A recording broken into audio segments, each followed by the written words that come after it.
दोस्तों मूवी शुरू होती है तो हम देखते हैं कि अजय एक डॉक्टर है जो गवर्नमेंट जॉब करता है। उसकी पत्नी इंदिरा जिससे वो बहुत प्यार करता है एक कॉलेज में पढ़ाती है।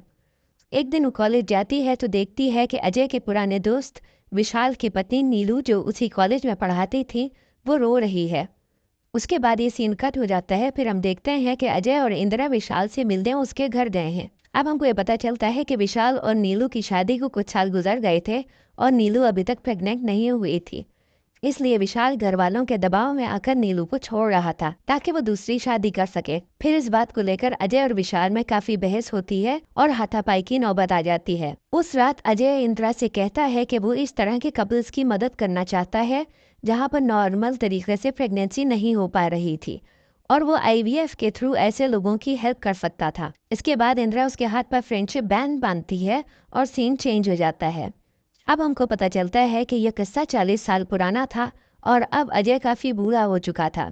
वो इंदिरा आईवीएफ के नाम से एक बहुत ही बड़ा हॉस्पिटल चलाता था जिसकी ब्रांचेस पूरे इंडिया में फैली हुई थी। इंदिरा अब इस दुनिया में नहीं थी लेकिन उसका फ्रेंडशिप बैंड आज भी अजय अपने पास हमेशा रखता था। सुबह नाश्ते की टेबल पर वो अपने बेटों को बताता है कि वो बोर्ड मीटिंग अटेंड करने जा रहा है तो उसके बेटे उसको मना करते हैं मगर वो मानने को तैयार नहीं था। फिर वो वहाँ से चला जाता है। वो ऑफिस पहुँचता है और मीटिंग स्टार्ट हो जाती है। मीटिंग में डिस्कस होने वाला केस ये था कि अजय की गाड़ी से बोर्ड के एक मेंबर राजीव का एक्सीडेंट हो गया था जो वो कह रहा था कि अजय ने उसको मरवाने के लिए जानबूझ के करवाया है। मीडिया में इस एक्सीडेंट को लेकर उनके हॉस्पिटल इंदिरा आईवीएफ की काफ़ी बदनामी हो रही थी और इसी वजह से राजीव कहता है कि अजय को रिज़ाइन कर देना चाहिए। अजय रिज़ाइन करने जा ही रहा था कि उसके बेटे जो पहले मीटिंग नहीं अटेंड करने वाले थे वो फ़ौरन अंदर आ जाते हैं और मीटिंग में शामिल हो जाते हैं और वो अजय के हाथ से रेजिग्नेशन लेटर लेकर फाड़ देते हैं। सारे मेंबर्स इस सिलसिले में अजय का साथ देते हैं तो राजीव गुस्सा होकर वहाँ से उठकर चला जाता है। उसके बाद हमें दिखाया जाता है कि राजीव अपने वकील त्रिपाठी के पास जाता है और उससे केस डिस्कस करता है। वो कहता है कि वो गरीब था और उसको चैरिटी केस समझकर अजय ने अपनी फैमिली में शामिल किया था। अजय ने उसको पढ़ाया लिखाया और सारे ऐश और आराम दिए, लेकिन जब मैनेजर बनाने की बारी आई तो अजय ने अपने दोनों बेटों को मैनेजर बना दिया लेकिन राजीव को नहीं बनाया।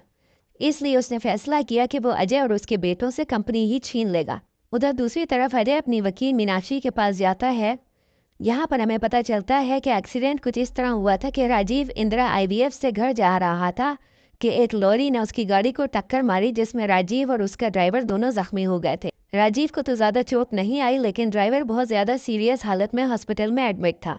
अजय मीनाक्षी से कहता है कि उसको यकीन है कि राजीव ने खुद ही एक्सीडेंट करवाया है क्योंकि लॉरी ने उसको गाड़ी से टक्कर सिर्फ उस तरफ मारी जिस तरफ ड्राइवर था। इसके बाद अजय अपनी गाड़ी में बैठकर घर जाने लगता है तो रास्ते में उसका ड्राइवर देवेंद्र उससे 2 महीने की सैलरी एडवांस मांगता है। अजय को इस बात पर शक होता है और वो ड्राइवर से कहता है कि गाड़ी को वापस मीनाक्षी के ऑफिस ले चले। मीनाक्षी के ऑफिस पहुंचने के बाद वो मीनाक्षी से कहता है कि उसको यकीन है कि ड्राइवर राजीव से मिला हुआ है क्योंकि वो 2 महीने की सैलरी एडवांस मांगकर शहर से भागने के चक्कर में लग रहा था। मीनाक्षी से कहती है कि वो इस बारे में पता लगाएगी। उसके बाद अजय अपने घर चला जाता है। फिर वो अपने और इंदिरा के साथ गुजारे हुए पल याद करता है जब इंदिरा की बातों से हिम्मत पाकर उसने आईवीएफ के लिए दिलोजान से रिसर्च करना शुरू कर दी थी और एक पेपर लिखा था। उस वक्त उसने इंदिरा से कहा था कि उसका सपना है कि वो दुनिया के सबसे बड़े मेडिकल जर्नल लैंसेट में अपना रिसर्च पेपर छपवा सके। कुछ ही दिनों बाद इंदिरा अपने कॉलेज में पढ़ा रही थी कि उसको प्रिंसिपल ने अपने ऑफिस में बुलवाया क्योंकि उसको हॉस्पिटल से कॉल आई थी कि अजय की तबीयत अचानक खराब हो गई है। वो हॉस्पिटल पहुंचती है तो वहाँ उसको पता चलता है कि अजय को हार्ट अटैक हुआ है। क्योंकि ये लोग उदयपुर में रहते थे तो अजय का डॉक्टर इन दोनों से कहता है कि उदयपुर में वो सुविधाएं नहीं है जिससे वो अजय का इलाज कर सकें, इसलिए उनको मुंबई चले जाना चाहिए। अजय पैसों की कमी की वजह से जाना नहीं चाहता था लेकिन इंदिरा उसको लेकर मुंबई चली जाती है और उसको हॉस्पिटल में एडमिट करवा देती है। वहाँ सारे टेस्ट्स के बाद पता चलता है कि अजय को कुछ नहीं हुआ तो अजय इंदिरा पर नाराज होता है कि उसने खामखा में इतने पैसे खर्च कर दिए और उससे वादा करता है कि वो उनके हालात बदलने के लिए जरूर कुछ करेगा। और यहाँ पर सीन कट होकर दोबारा प्रेजेंट में पहुंच जाता है जहाँ हमको दिखाया जाता है कि राजीव इंदिरा आईवीएफ के एक बोर्ड बॉय भोसले को एक मोटी रकम देता है और कोई काम करने के लिए कहता है। उसके अगले दिन मीनाक्षी अजय को ऑफिस बुलाती है और उससे कहती है कि राजीव के ड्राइवर की अस्पताल में मृत्यु हो गई है और अब ये केस मर्डर केस बन चुका है। केस की सुनवाई शुरू होती है। अजय का वकील त्रिपाठी अजय पर इल्जाम लगाता है कि जब उसने अपनी कंपनी शुरू की थी तो उसने अपने दोनों बेटों के साथ साथ कंपनी के 20% शेयर्स का पार्टनर राजीव को भी बनाया था।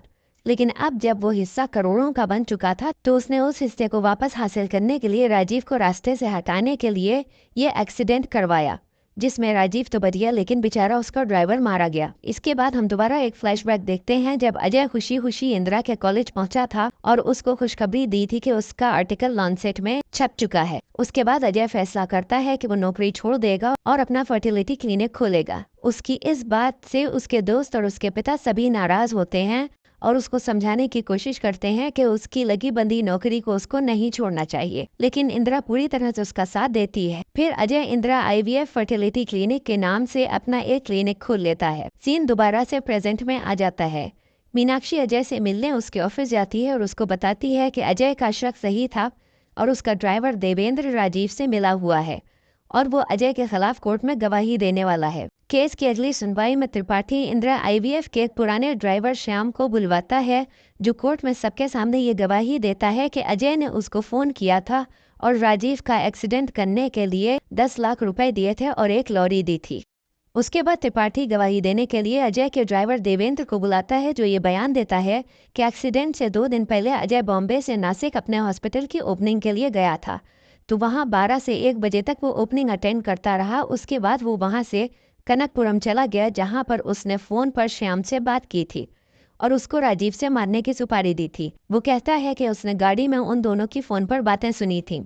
अब त्रिपाठी अजय के कॉल रिकॉर्ड्स की डिटेल्स कंपनी के एक एम्प्लॉई से निकलवा कर कोर्ट में साबित कर देता है कि अजय ने कनकपुरम से 2 बजे फ़ोन पर श्याम से बात की थी। फिर वो अजय के फ़ोन से कनकपुरम से की जाने वाली कॉल के नंबर को रीडायल करता है तो कोर्ट में रखा हुआ श्याम का ही फ़ोन बजने लगता है।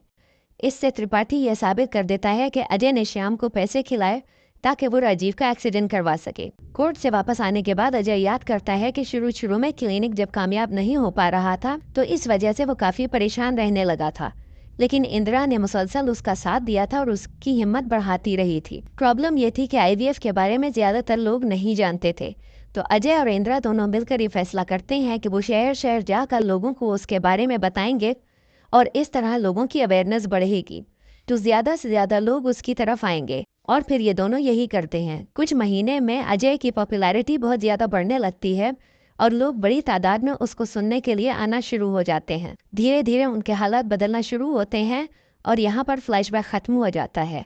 हम देखते हैं कि अजय के पास उसका पोता आता है जो उसको बताता है कि जब अजय नासिक गया था तो उसने अपने पोते से बात की थी और उसको तस्वीर भेजने वाला था, लेकिन वो किसी वजह से नहीं भेज पाया। और तब अजय को याद आता है कि नासिक में 2 बजे तक तो वो अपने हॉस्पिटल में ही था। उसके बाद अजय मीनाक्षी को ये सारी बात बताता है। अब मीनाक्षी कोर्ट की अगली सुनवाई के दौरान देवेंद्र को दोबारा बॉक्स में बुलाती है। वो उससे कहती है कि उसके बयान के मुताबिक अजय 2 बजे हॉस्पिटल से कनकपुरम जा चुका था, लेकिन फिर वो वीडियो ऑन करके दिखाती है कि अजय तो उस वक्त हॉस्पिटल में ही था, लेकिन बाहर से देवेंद्र अजय की गाड़ी लेकर जा चुका था। वो देवेंद्र पर इल्ज़ाम लगाती है कि उस दिन अजय के फ़ोन से देवेंद्र ने ही श्याम को कॉल की थी, ना कि अजय ने।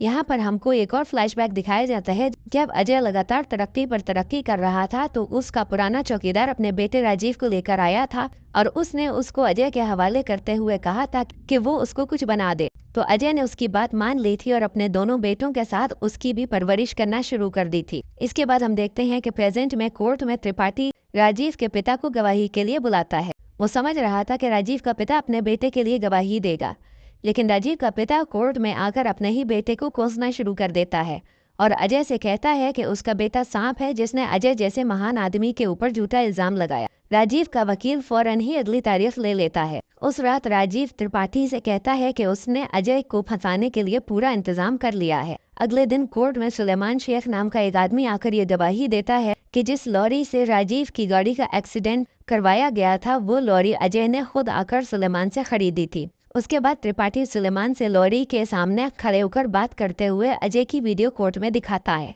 फिर हम फ्लैशबैक में देखते हैं कि इंदिरा IVF बहुत ज़्यादा तरक्की कर रहा था और अजय देश के सारे बड़े शहरों में उसकी ब्रांच खोल रहा था।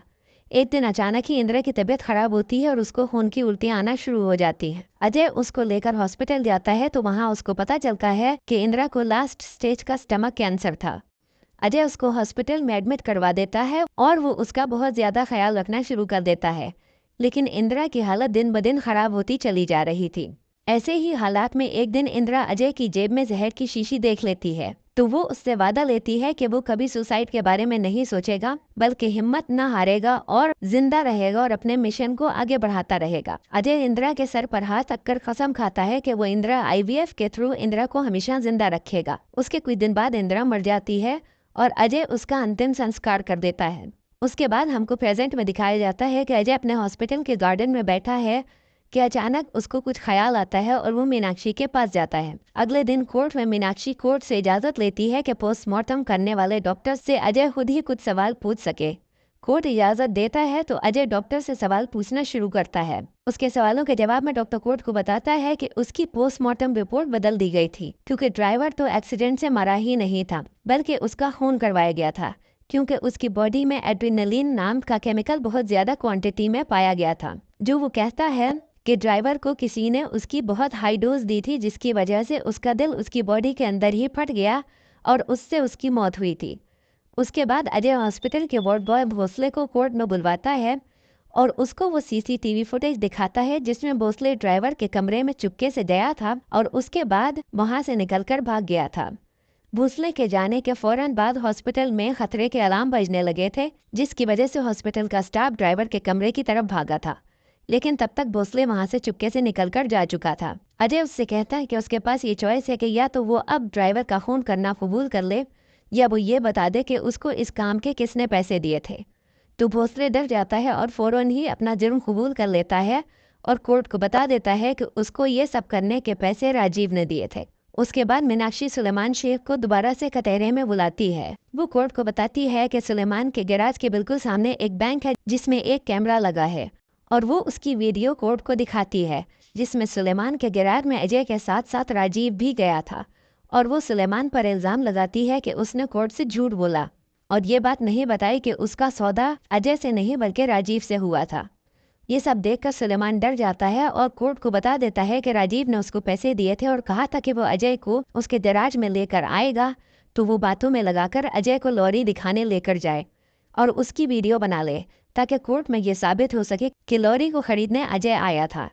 सुलेमान के बयान के बाद राजीव का वकील गुस्से में उठकर कोर्ट से बाहर चला जाता है। राजीव भी वहां से जाने की कोशिश करता है, लेकिन जज के हुक्म पर पुलिस उसको अरेस्ट कर लेती है। अजय को बाइज्जत बरी कर दिया जाता है और जब वो मीनाक्षी के साथ बाहर आता है तो उसकी जीत की न्यूज़ सारे न्यूज़ चैनल्स पर टेलीकास्ट की जाती है और मूवी यहाँ पर ख़त्म हो जाती है। फ्रेंड्स, अगर वीडियो अच्छी लगी हो तो प्लीज़ लाइक, शेयर और सब्सक्राइब ज़रूर कर दीजिएगा। Thank you.